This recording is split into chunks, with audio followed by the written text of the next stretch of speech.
Welcome back to The Beam. I'm still here in conversation with Obinna Okorie, Johnson Born, and Barrister Chukwuma Ezela as we analyze whether a single 6-year presidential term can fix Nigeria's political system. Coming to you, Mr. Okorie, you heard what Barrister said about the vice presidents, the deputy presidents, 2 of them. How does this play into what you envision when you're thinking of a 6-year term? Yes, perfectly. I want to thank the learned counsel for his own advice, because it perfectly fits into what we are envisaging. Because the president we have today, the president of Nigeria is the most powerful president in the world, if you will allow me to use that word. And having this structure, kind of restructure, having this structure, the president structure kind of restructured, we unbundle a lot of things at that level. Now, having 2 vice presidents, of course, will give, that needed, we give him what? It will give him that understand the fact that he had to be very careful. Somebody is watching him. Like the barrister said, the National Assembly is there to do their work based on accountability. If you, for example, now there is need for him to look at it. After all, I'm not going for another election, so let me be reckless. No.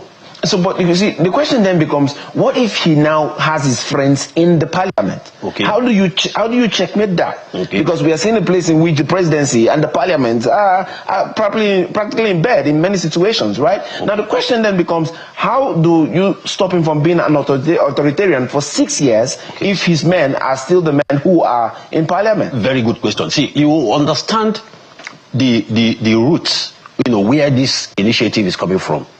Understand the fact that what we are looking at is to create equity, to create unity. Now, we have 6 geopolitical zones. Out of that 6 geopolitical zones, we have only 2 zones dominating the presidency. It ought not to be so. If we must follow what the Constitution says, particularly in Section 14, Sub 1, it says the democracy we run should be Section 14.1, talked about sovereignty, the different... Yes, the sovereignty belongs to the people. Yeah. Now, if I may ask, in last election, will you say the people's sovereignty spoke? Oh, well, It didn't, because the president won the election with just 36 thereabouts %. Okay, so automatically people did not speak. No, but it was still the major number of people that came out for the election, basically. You were going back to what I said about our party. Yeah. Do you understand? So it's everything boils down to this arrangement, this old arrangement so it's not favoring us. Now, if we can go and unbundle this, like you ask if the president have, of course, allies, and you see, this initiative will favor the other 4 regions or zones that are marginalized. I don't think they will sit down and ally with the president to have him, being reckless. I don't think so, from my own thinking. So they will call him to order, and they will check him. So the 2 vice presidents, of course, will be, in line with, or is in line, if I may say, what we are. That's a good one. So let's come to you, Mr. Born. We often speak about leadership, but what about the people? Would the system make Nigerians more engaged democratically, or would it just create a culture of, same old complacency? What if they see them not working? What happens? I think the system is going to make a lot of Nigerians more involved in democracy. 6-year term and being spread across the 6 geopolitical zone will bring about inclusivity. So Nigerians will be able to wait for their region, for the turn of their region. And when it's their turn, every political party knew that this zone is where the president should come from. So everyone is selecting their presidential candidate from that particular zone. And with this understanding, the people from that zone will want to participate to make sure that they present someone from their state to be the president during the primary election. And because there is nothing at stake that will want to cause us to agitate for power when you know that it's not your time. It's not your time. Okay. You will want to involve to support. For example, I knew that someone from the Northeast should be the president of Nigeria. And the political party, PDP, APC, and the rest, NNPC, present the candidate. I would just sit back, study these guys, find out who among these guys are my choice of... Are your best ones that my can work for you? Yes.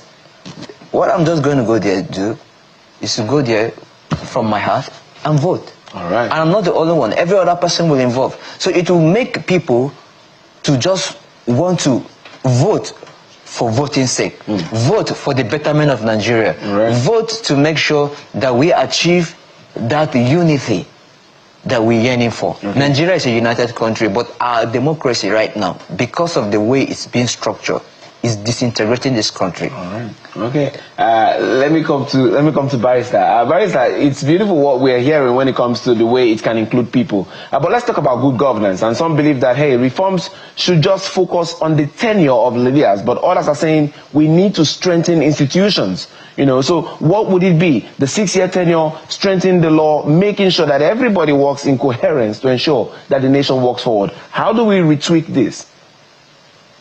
You see, when you have good political system, when you have a good president who understands what he or she should do, when you have a good political climate, or what you may call good political class, who can really think of how do you strengthen the system, then you start the movement. But when you don't have such, when you have infighting, when you have distrust, when you have non-concentration of individuals towards governance, you cannot, it will be difficult to strengthen institutions. So if you have a president that will stay for 8 years, perhaps working only for his own people, you know, perhaps some people may say, as we saw in the last administration, 8 years, you had to favor, so you're not strengthening institutions. If you know within 6 years you are leaving, you may want to strengthen institutions because you know within 6 years another person will come and then sack all those people. And then we need to have also laws that will encourage presidents, or that will make it mandatory for presidents to look at how do you have succession in different areas. So one is that we need to strengthen institutions. Number two is that we need to have political stability by allowing everybody from all parts of the country to participate. And I'm sorry that I have to go back to my days, the Nigerian Bar Association. The Nigerian Bar Association came up with this fact of the 3 zones, the northern zone, the western zone, and the eastern zone. So presidents come from this zone, first vice president comes from the same zone, so there is no problem, and there has been stability ever since they started this. Right. And it's been there for more than 20 years now. There's been stability, you can see that there is no problem. So this is one of the things. And then because of that, because you know you're going to stay for 2 years, there is this issue of trying to stabilize the system.